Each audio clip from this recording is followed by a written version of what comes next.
네, 안녕하세요. 환경공학을 가르치게 되는 최병환 강사라고 합니다. 저와 같이 지금부터 환경공학에 대해서 한번 공부를 해보도록 하겠습니다. 자, 우리가 일반적으로 환경공학이라고 하는 것은 대기, 수질, 폐기물, 소음, 진동, 토양 총 5가지의 환경 과목을 통틀어서 이야기를 하게 되는데요. 우리가 일반적으로 환경 공무원을 준비하기 위해서는 이 5과목이 혼합이 된 환경공학에서 높은 점수를 취득해야 우리가 원하는 공무원 합격에 이룰 수 있다고 생각을 합니다. 그렇기 때문에 저와 같이 하나하나 한 과목 한 과목 공부를 하면서 충분히 복습을 해주시게 된다면 여러분들이 원하는 공무원에 합격하는 데는 큰 어려움이 없을 거라고 생각이 되네요. 자, 그렇다면 지금부터 저와 같이 환경 공무원 강의를 한번 해보도록 하겠습니다. 자, 우선 첫 번째로서 우리가 기본적으로 환경공학 중 대기 파트를 먼저 공부를 한번 해보도록 하겠습니다. 자, 먼저 화면을 같이 보도록 할게요. 자, 우리가 첫 번째로 대기 환경에서 다루게 될 내용은 총 4가지로서 기본적인 개론, 그 다음에 방지기술, 연소공학, 측정 및 농도의 표시에 관련된 내용을 공부를 해보도록 할 건데요. 특히 공무원 같은 경우에는 계산 중심보다 이론적 중심 문제가 훨씬 더 빈도 있게 출제가 되기 때문에 어떻게 본다면 개론이나 방지기술 등 기타 이론적인 부분의 할당량이 높은 과목에서 출제율이 높게 이루어진다라고 생각을 해주시면 좋으실 것 같습니다. 특히 최근 이제 환경부 기준으로 이야기를 해본다라면 개론에 대한 문제 유형이 우리가 가장 많이 출제가 되었고, 방지기술 같은 경우에는 우리가 일반적으로 이야기를 할 수 있는 입자상 집진장치, 이러한 이론적 문제에 대한 출제가 되었다 보니 여러분들이 그 부분을 핵심적으로 공부를 해주시면 될 것 같아요. 자, 그러면 하나하나 확인해 보도록 하겠습니다. 자, 우리가 첫 번째로 이 책의 구성에서 보시게 된다면 가장 기본적으로 환경공학에서 알아두어야 될 기초 단위를 꼭 공부를 해주셔야 되는데요. 그 중에 첫 번째로서 원소 주기율표에 대해서 저와 같이 공부를 해보도록 하겠습니다. 자, 아마 환경부 또는 환경 기타 공무원을 준비하시는 분들은 대부분들이 기사 또는 산업기사 등의 환경 관련 자격증을 취득하신 분들이 많으실 거예요. 그러다 보니까 가장 기본 베이스로서 이미 익히고 계시고 있는 내용이 바로 이 원소 주기율표 내용이실 텐데요. 그럼에도 불구하고 나는 환경 자격증을 따로 공부를 하지 않고 환경 공무원을 준비를 하실 수도 있기 때문에 저와 같이 하나하나 공부를 해보도록 하겠습니다. 자, 우선 첫 번째를 보시게 된다면 우리가 기본적으로 가로줄과 세로줄로서 구성이 되어 있습니다. 일반적으로 주기율표에서 세로줄이라고 하는 것은 우리가 족이라고 부르게 되고 가로줄을 주기라고 부르게 됩니다. 특히 여러분들이 화학이 아닌 환경 쪽에서 이야기를 대부분 하는 특성들은 이 족과 관련된 특성이라고 보시면 될 것 같아요. 우리가 어떠한 하나의 족으로서 이루어진 한 그룹들은 어찌 본다면 비슷한 특색을 가지고 있다고 보시면 됩니다.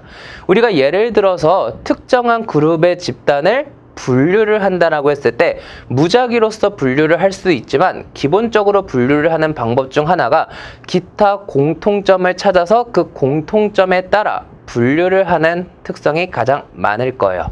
이처럼 원소 주기율표 역시도 일정한 특성을 가진 채 그 특성을 가진 원소들만 모아서 하나의 족을 구성했다라고 보시면 되는데요.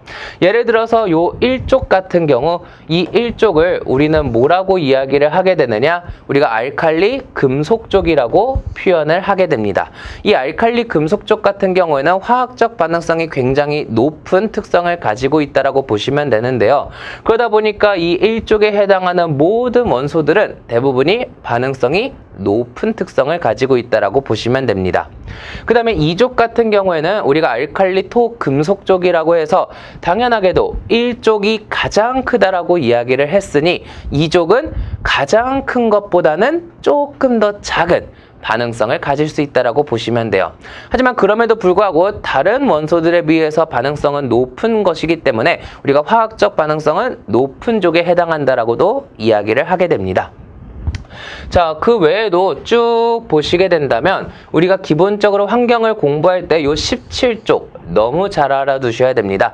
우리가 17쪽 같은 경우에는 할로겐족이라고 해가지고 우리가 흔히 알고 있는 산화력이 높은 또는 어찌 본다면 부식성이 높은 특성을 가지고 있는 원소들의 집합이라고 보실 수가 있게 돼요. 특히 오른쪽 상단으로 갈수록 산화력은 점점 높아지는 특성을 가지고 있기 때문에 이 산화력을 가지고서 우리가 흔히 이야기하는 상수도 소독 또는 뭐 세균 소독, 미생물 소독 등에 많이 활용하고 있는 원소들, 화합물이라고 보시면 되겠습니다. 자, 그 다음에 이번에 배우게 될 대기에서 제일 중점적으로 다루게 될 내용은 18쪽에 해당한다라고 보시면 되겠습니다.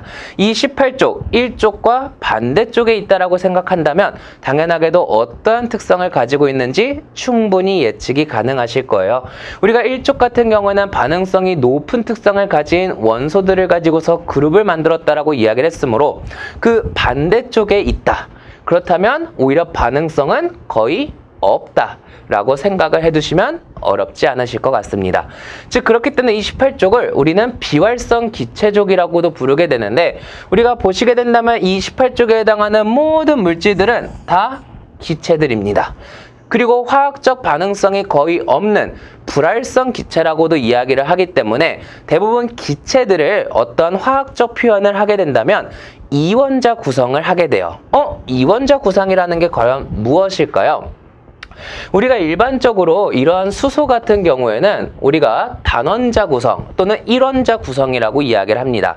즉 다시 말해서 이 수소라는 것을 하나를 쓰게 된다면 우리는 이것을 원자, 원소라고 부르게 돼요.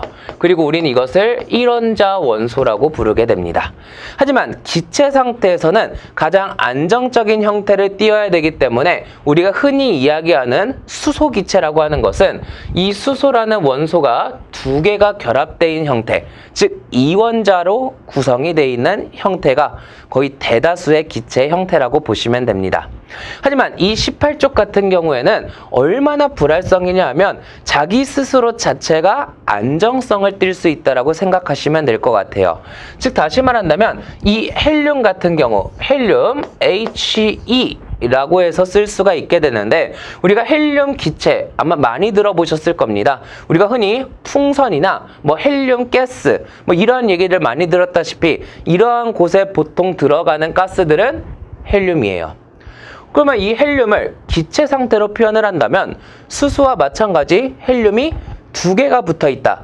He2라고 쓰면 될 줄 알지만 이 18쪽 비활성 기체족들은 그 자체가 안정성이 매우 뛰어난 불활성 기체족이기 때문에 이 헬륨 자체가 바로 기체 상태 그대로 이루어지게 됩니다. 그렇기 때문에 이러한 특성을 가지고 있다는 점을 기억을 해두시면 될 것 같고요.